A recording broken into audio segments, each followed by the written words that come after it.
For more on the big, beautiful bill, now law, let's bring in Tennessee Congressman, member of the House DOJ Subcommittee, Tim Burchett. Congressman, welcome. Thank you, brother. Thanks for having me on. Let's start with President Trump on what he expects to be the impact of the big, beautiful law.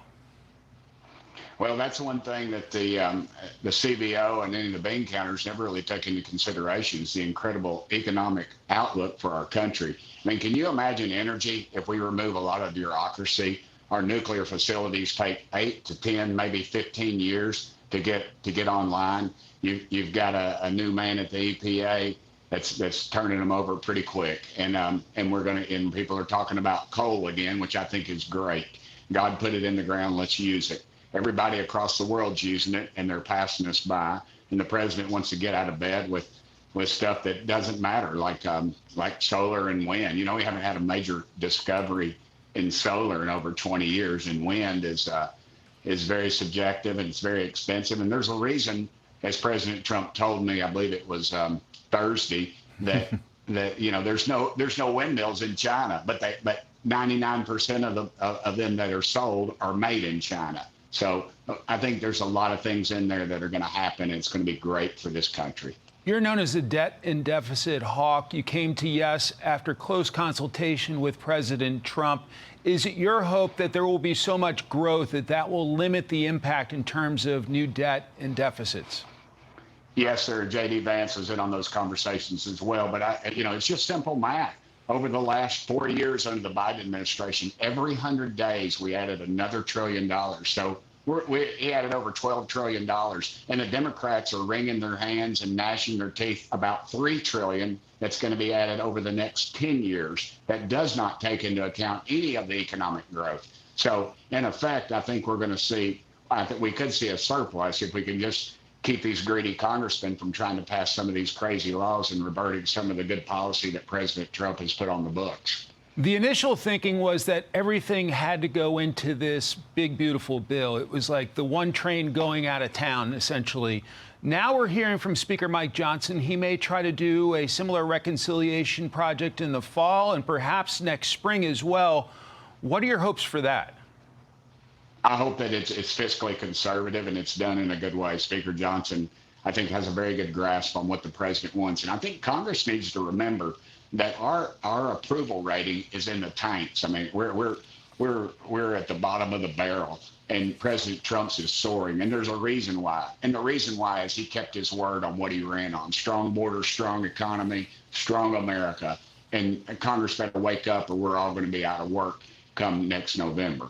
I take it you've been home in the great state of Tennessee for the past couple of days with Independence Day celebrations. What's the interaction like with your constituents regarding this new piece of legislation that's just been signed into law?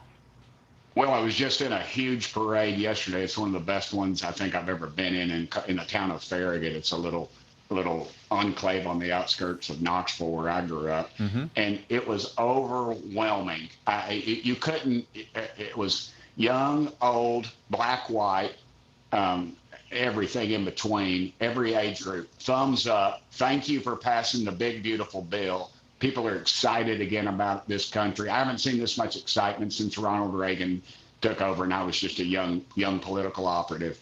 I'm totally serious about that. I'm very excited about where our country's going. And that's why the left and the left-wing media is not getting any traction on this scare tactics on Medicaid and Medicare and food stamps. Look, if you're able to work, you ought to work. But if you can't work, if you're a single mom with a couple of kids, this won't affect you. Quit listening to the phony numbers by the left that are just trying. And shame on the Democrats. That's all they've got. They've got nothing.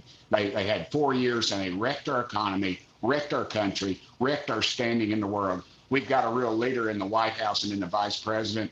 J.D. Vance and President Trump are leaders, and the rest of the world is taking note. And our stock market, the price of gas is down, the stock market's up. People are fired up again. Heck, I'm fired up. The bill is nearly 900 pages long. Are you counting on President Trump to help you guys sell it to your constituents across the country? 100%. President Trump You know, I was in a meeting. We had 14 congressmen in there, and he was taking questions just rapid fire. Boom, boom, boom. Him and J.D. Vance. And the one thing about Trump, you got to realize, you know, I'm in a room. He's never yelled at me. He's never cursed at me. He's never talked down to me. He's always listened to what I said. And then if he can't get the answer, he points to the person in the room. And a lot of times that was J.D. Vance. What's the answer? What's the answer that Tim's question? You don't see that with a lot of leaders because their egos are too much, and that's why they're generally fail. But not Donald Trump. He's a businessman. He understands. He wants to get the facts, and he genuinely loves this dadgum country, and it's very infectious. Congressman Tim Burchett of the great state of Tennessee, great to see you. Thanks for your time. Thank you, brother, and please pray for those poor folks in Texas and those sweet little girls that are lost. Amen. Get them home to their families. Amen. Thank you, sir. I'm Steve Doocy. I'm Brian Kilmeade. And I'm Ainsley Earhart. And click here to subscribe to the Fox News YouTube page to catch our hottest interviews and most compelling analysis.